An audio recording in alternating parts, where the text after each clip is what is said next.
Hey. Wait, before you skip this episode, let me ask you one thing. When was the last time you sat down, took a deep breath, and just did nothing? No phone, no work, no thinking. Just you and some quiet time. If you can't remember, then this episode is for you. And honestly, it might be for me too. That is such a real way to start this. Welcome, everyone. You are listening to Mr. English Podcast, and I am James. And I am Emma, and today we are talking about something every single person needs, relaxing after a long week. We are going to talk about it in easy, simple English. So whether you are a beginner or just someone who wants to practice everyday English, you are in the right place. And this is not a lesson. This is a real conversation. Two real people talking about real life. So just sit back, relax, maybe grab something to drink, and listen along with us. Oh, and one small thing before we begin. If you enjoy this kind of easy English conversation, please subscribe to Mr. English Podcast. And if you know someone who is learning English, share this with them. It really helps us grow and it helps other learners find us. Okay, now let us start. Emma, let me ask you directly. When did you last have a truly relaxing Friday evening? James, honestly, last Friday. And I want to tell you exactly what happened because it was the best kind of evening. Tell me everything. Okay, so this past week was really busy for me. I had so many things to do. A lot of emails, meetings, phone calls, grocery shopping, cleaning, just everything at once. By Friday afternoon, I felt like I had been running a race for 5 days straight, and finally reached the finish line. Oh, I know that feeling. That Friday afternoon feeling is like no other feeling in the world. It really is. So I got home on Friday, and the first thing I did before anything else, I took off my shoes, I put my bag down, and I just stood in the middle of my living room for a moment. Just stood there, not doing anything. That sounds nice. Sometimes stopping completely is the first step to relaxing. Exactly. And then I went to the kitchen, made myself a simple cup of tea, just plain hot tea, and I sat on my couch by the window, and I watched the street outside for maybe 10 minutes. No phone, no TV, just tea and a window. No phone, Emma? That is impressive. Most people pick up their phone first thing when they sit down. I know, I usually do too, but this time something in me just said, not yet. And it felt so good, just sitting quietly with my tea and watching the world outside the window, people walking, a dog running around, the light changing slowly as the sun went down. That sounds like a little movie scene, a peaceful one. Right? I felt like I was in a slow, calm movie. And here's something funny. I did not feel bored at all. Usually, when I have nothing to do, I feel like I should be doing something. But that evening, I just felt calm. That's interesting, because I think a lot of people feel that way, right? Like when they stop, they feel guilty, like they should be busy. Yes, that guilt feeling. Like your brain keeps saying, hey, you have things to do. Why are you sitting here? But that Friday, I just told my brain, no, we're resting right now. You had a conversation with your brain. I do that all the time, to be honest, and my brain usually argues back. But that evening, even my brain was tired, so it agreed. Okay, so after your tea and your quiet window time, what happened next? So after maybe 30 minutes of just sitting quietly, I started feeling a little better, like a little bit of energy came back. And I thought, okay, I want to eat something good tonight. Not something complicated, just something warm and simple that I enjoy. Food is such a big part of relaxing, I think. It really is. So I made pasta. Just simple pasta with butter and a little garlic. Nothing fancy, but I cooked it slowly. I wasn't rushing. I was just in the kitchen, boiling water, stirring the pasta, smelling the garlic in the butter. And it felt like a small, peaceful activity. Cooking slowly feels very different from cooking when you're in a hurry, right? So different. When I cook fast, it's stressful. When I cook slowly, it's almost enjoyable. I had some music playing softly in the background. Nothing too fast, just gentle, slow music. And I was just moving around my kitchen, taking my time. What kind of music do you like when you relax? I like soft music, sometimes instrumental, that means music with no words, just sounds. Sometimes old songs that I know well, music that doesn't make me want to jump around, but makes me want to breathe slowly and feel calm. That's a good description. Music that makes you breathe slowly. I like that. And then I ate my pasta at the table, not on the couch, not in front of the TV, just at the table, by myself. And I ate slowly and enjoyed every bite. Okay, Emma, I have to say, your Friday sounds amazing. Simple, but amazing. Right? It cost almost nothing. It was tea, a window, pasta, and music, but it honestly felt like one of the best evenings I had in a long time. I think that's so important. We sometimes think relaxing means going somewhere big, spending a lot of money, or doing something exciting, but actually, the best rest is often the simplest kind. Totally. And I went to bed that night feeling so much better than when I came home. Like my body and my mind had both taken a long, deep breath, and I slept so well. Good sleep after a hard week is one of life's great gifts. It really is. Okay, James, now tell me about you. What does your after a long week relaxing look like? Oh, mine is a little different from yours, but also simple. Let me think about last week, because last week was genuinely hard for me. What made it hard? It was just a lot of things happening at once. Work felt heavy, I had some situations with people that were not easy, and by Friday I felt like my head was completely full. Like if one more thing happened, my head might just float away. Float away. That's such a good way to put it. Right? Like there was just no more room in there. So when Friday came, I knew I needed something that was going to help me empty my head a little bit. What did you do? First thing I did was go for a walk. Now, I know that sounds simple, but for me, walking outside, especially when I'm feeling heavy in my head, it genuinely helps. Fresh air makes such a difference. It really does. There's something about being outside, moving your body a little, seeing the sky, hearing sounds around you. It just slowly pulls your attention away from everything that was sitting in your head. And you are not walking fast, like exercising? No, not a fast walk, just a slow, easy walk. I was not trying to get somewhere quickly. I was just walking around my neighborhood, looking at things, noticing things. A cat sitting on a porch, some flowers someone planted by their front door, kids playing in a yard down the street. That sounds really peaceful. It was. And here's the thing. I left my earphones at home. No music, no podcast, no phone calls. Just me and the sounds of the neighborhood. No earphones? James, that is a big step for you. You always have your earphones in. I know. I almost put them in and then I thought, let me just try this. Let me just hear the actual world for 30 minutes. And it was great. I heard birds. I heard the wind in the trees. I heard someone mowing their lawn far away. It was like nature was just playing very soft background music for me. That is beautiful. And how long did you walk? Maybe 30, 40 minutes, not too long. By the time I got back home, I already felt lighter, like my head had more space in it. It's hard to explain, but the walk just moved some of that heavy feeling around and helped it leave my body a little. Exercise really does that. Even light movement. Your body starts to let go of stress when you move. Exactly.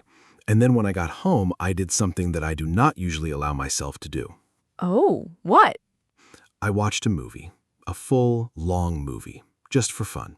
Not something educational, not something I felt like I should watch, just a movie I wanted to watch, purely for enjoyment. You say that like it's a wild, crazy thing to do. For me, sometimes it feels that way, because I always have this feeling in the back of my head that says you should be doing something productive, something useful. Oh, that feeling. I know it very well. But Friday night, I decided, no. I am going to sit on this couch with some snacks and watch this movie and not feel bad about it at all. Good decision. Sometimes you have to just give yourself permission to enjoy something with no reason other than it's enjoyable. Completely. And the movie was fun. I laughed, I got a little emotional in one part. Don't tell anyone. And by the end, I was just feeling normal again, like myself again. And that's the goal, right? After a hard week, relaxing is really about getting back to feeling like yourself again. Yes, exactly. Not feeling stretched and pulled in 100 directions, just feeling like normal, regular you. I like that way of thinking about it. Relaxing isn't just about doing nothing, it's about coming back to yourself. Right, because sometimes you spend the whole week being what everyone else needs you to be, helpful, available, productive, organized. And by the end of the week, you've been so many things for so many people that you kind of forget how to just be yourself for a little while. Ah, that is really true. And it's not anyone's fault. Life is just busy. Life is busy, but that's why the weekend matters so much. Even just one quiet evening can do a lot for a person. James, let me ask you something. You mentioned snacks during the movie. What were the snacks? Why do I feel like this is a trap? No trap. I'm genuinely curious. Okay, fine. Popcorn with little butter, and some orange slices, and maybe some crackers with cheese. That is a very nice snack selection. Very cozy. It was. It was a very cozy evening.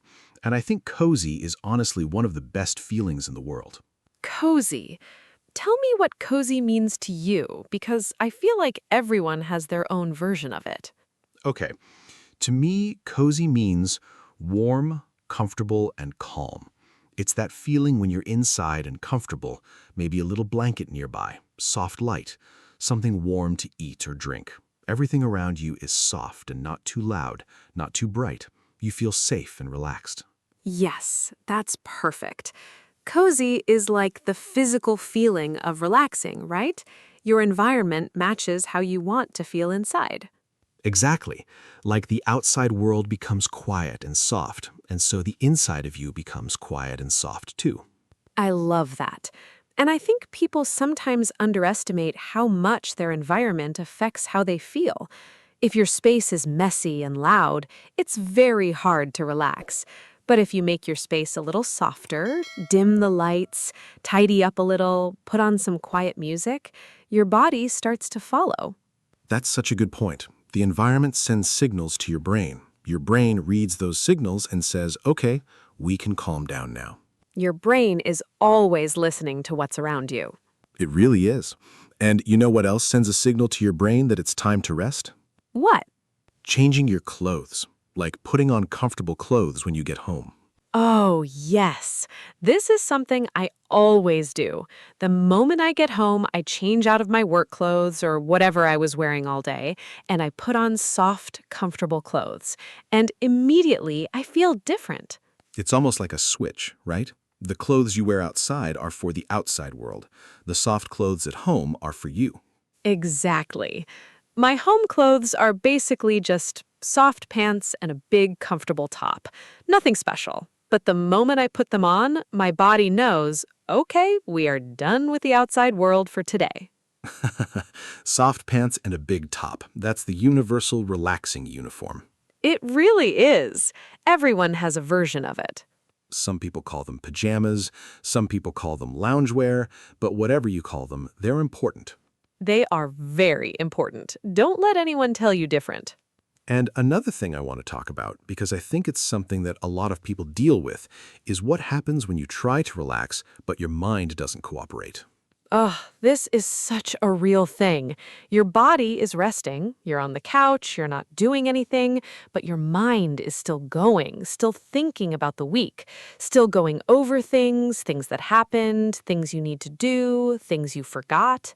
And it feels like your brain missed the memo that the day is over. Yes, the brain keeps running the same program even when you've closed all the windows. So what do you do when that happens, Emma? When your mind won't stop even though your body is resting? I have a few things that help me. One is writing. I keep a simple notebook by my couch, and when my brain is too full of thoughts, I just open the notebook and write everything down. Not in a fancy, organized way, just whatever's in my head. A list of worries, a list of things to do next week, random thoughts. Just get it all out of your head and onto the paper. That sounds like emptying a bag, right? You just tip everything out. Exactly. Once it is written down, my brain kind of relaxes because it knows the information is not lost. It does not have to keep holding on to it. It is safely on the paper. That is a really simple and useful idea. And the other thing I do is just accept that my brain is noisy. I stop fighting it. Because when I try to force my brain to stop thinking, it actually makes it worse. But if I say, okay, brain, I hear you. You have a lot of thoughts. That is okay. Weirdly, it gets quieter. That makes sense, actually.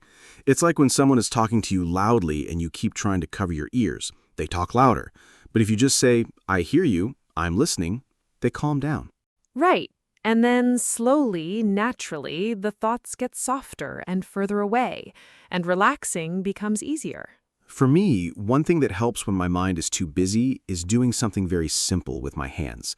Like not watching something that requires thinking, but doing something that keeps my hands gently busy. Like what?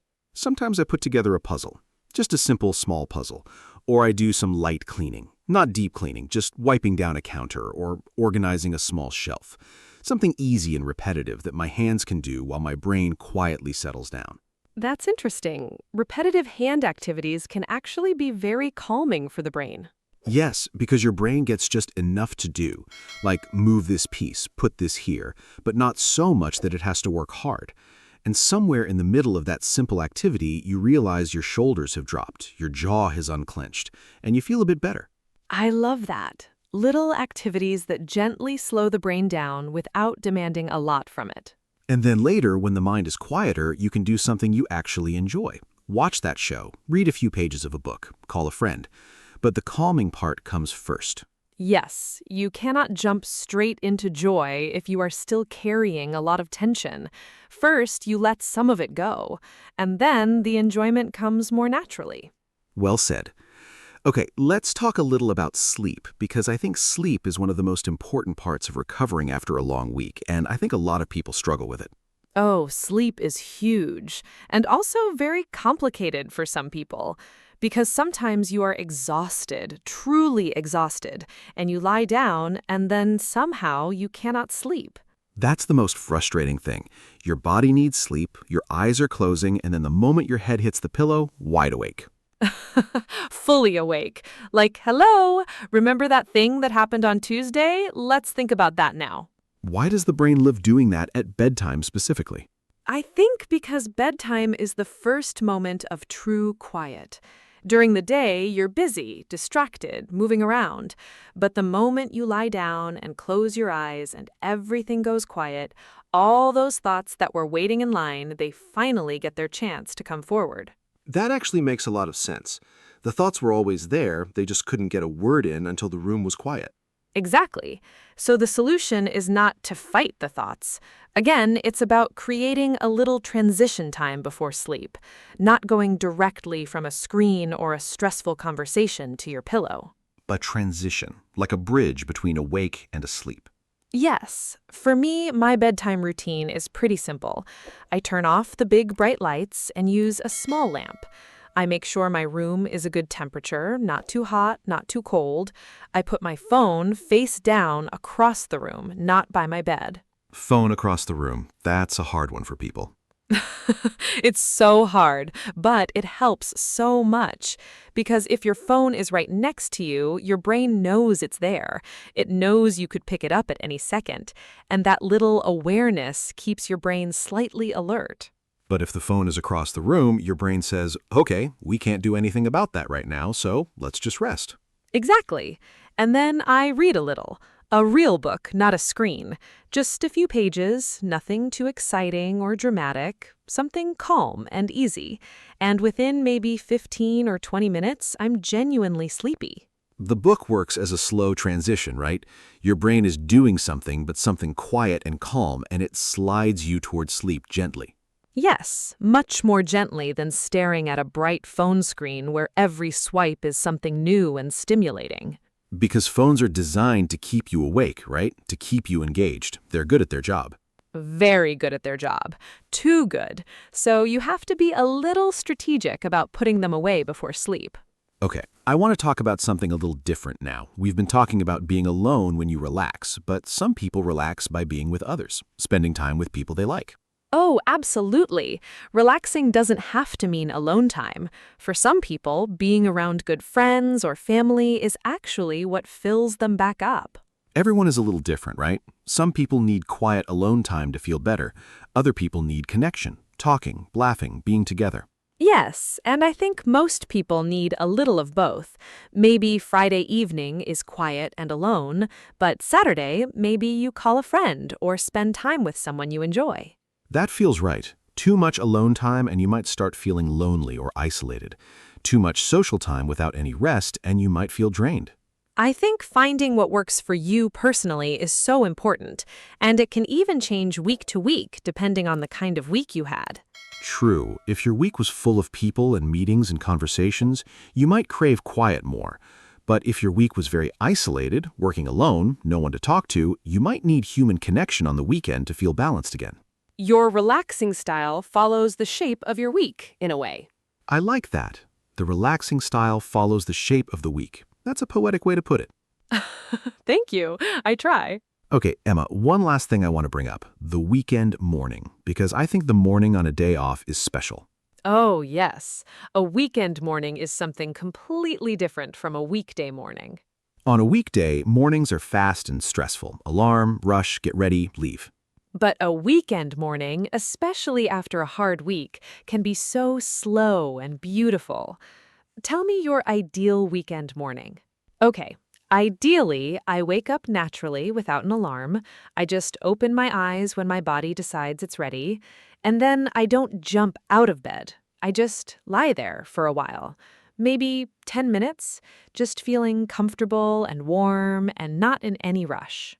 Lying in bed with no reason to get up, one of life's simple pleasures. And then, when I am ready, I get up slowly, I go to the kitchen, and I make a proper breakfast. Not something fast, something I actually want to eat.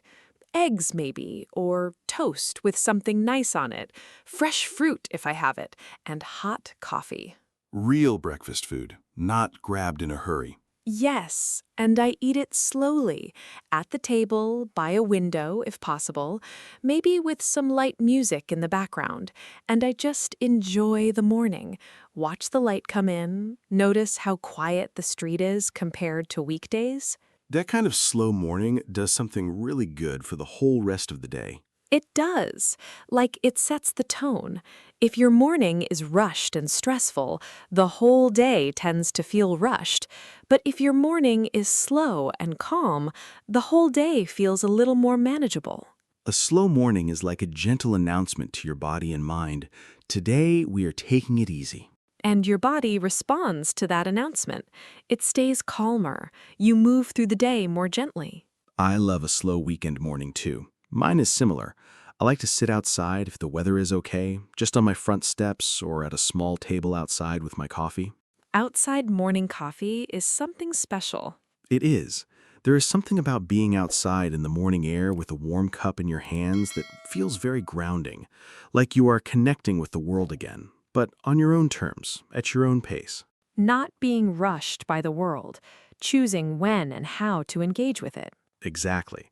And that feeling of choice, of being in control of your time, even for just a few hours, that is so restorative.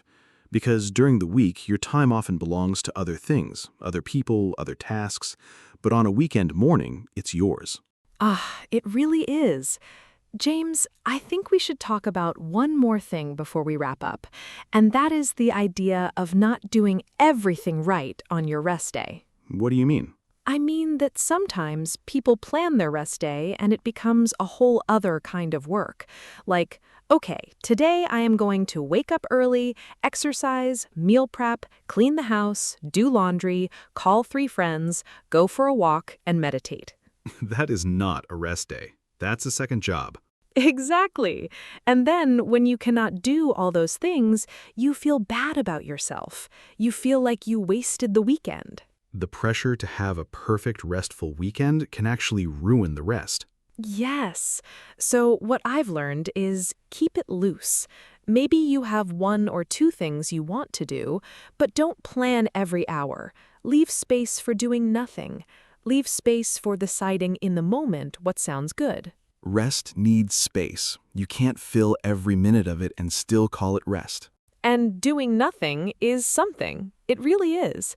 Sitting quietly, staring at the ceiling, letting your mind wander without pressure, that's a real and valid form of rest. Your brain actually does important things during those quiet, apparently empty moments. It processes what happened during the week.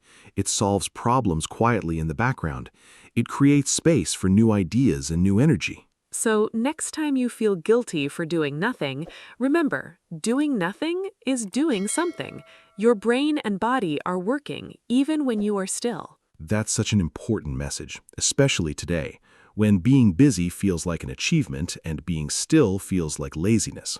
But busy is not the same as productive, and still is not the same as lazy. Very well said. Okay, Emma, I think it's time to start wrapping up. We have talked a lot today. We have, and I feel like we covered so many real, everyday situations that people actually experience after a long week. Yes, and in simple, clear English, which was the goal. Always the goal. Let me do a quick summary of some of the things we talked about. When you come home after a hard week, give yourself a few minutes to just stop completely before you do anything else. Even 10 minutes of quiet, no phone, no TV, can help your mind start to slow down. Simple, enjoyable activities like cooking slowly, taking a walk, or watching a movie you enjoy are all valid and good forms of rest. Your environment matters. Soft clothes, a tidy space, warm light, and gentle music all send signals to your body that it's safe to relax. When your mind is too full and noisy, try writing your thoughts down. Get them out of your head and onto paper so your brain can stop holding on to them. Create a gentle transition before sleep. Step away from screens, dim the lights, and do something calm like reading a few pages of a book. A slow weekend morning can set the tone for the whole day. Don't rush your rest. And finally, doing nothing is something. Rest doesn't have to look productive or impressive. Sometimes the most important thing you can do is simply be still. That's a beautiful way to end the list.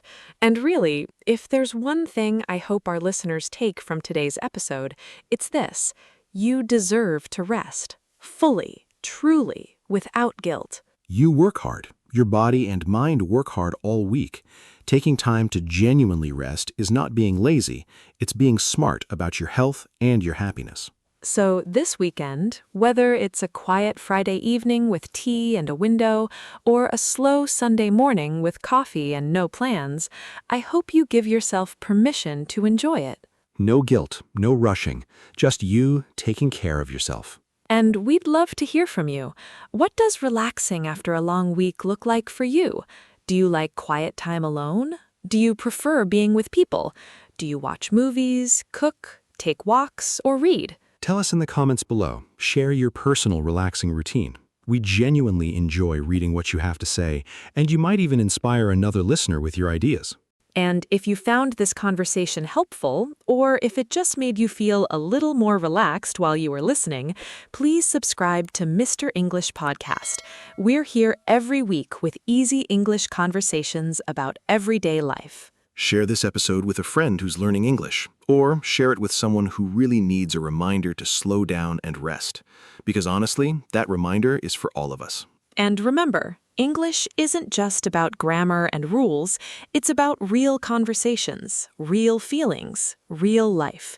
And that's exactly what we talk about here. We're so glad you spent this time with us today. Take care of yourself this week. Rest well, breathe easy, and we'll see you in the next episode of Mr. English Podcast. Bye for now, everyone. Bye.